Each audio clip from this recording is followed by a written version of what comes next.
La Côte d'Ivoire, un pays africain, a une des plus grandes biodiversités du monde.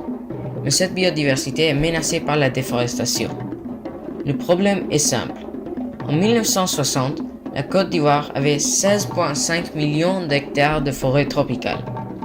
Mais dans l'année 2000, elle n'avait que 4 millions.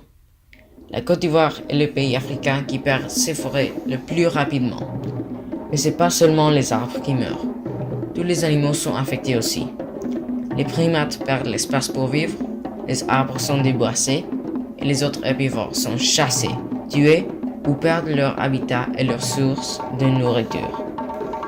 Mais pourquoi est-ce que la déforestation est tellement commune?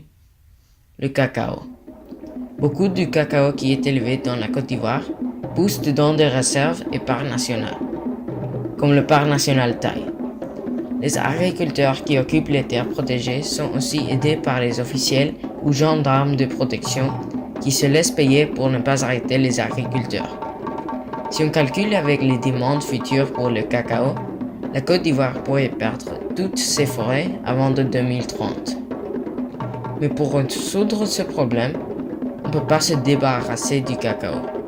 La Côte d'Ivoire est le plus grand producteur de cacao du monde, et sans lui, l'économie ne pourrait pas survivre longtemps. Donc, des solutions immédiates que le pays pourrait faire est d'envoyer les militaires à protéger les zones protégées par la loi et à faire des projets de reforestation dans les zones déboissées. Mais le pays a des autres choses à faire avec les militaires, comme combattre des groupes terroristes. À cause de ça, une solution plus permanente est de mettre plus d'argent vers la protection des parcs, de réguler la densité des plantations de cacao pour mieux utiliser l'espace, et aussi de boycotter les fermiers qui vendent du cacao illégal ou qui viennent des terres déboissées. De la part des entreprises de chocolat, elles peuvent essayer d'éliminer le cacao illégal de leurs produits, et de la part de la communauté internationale, elles peuvent faire des recherches sur les OGM pour produire du cacao plus résistant et de meilleure qualité. Ça permettra au pays de produire plus de cacao avec le même espace. Ce projet a besoin d'un effort de tous.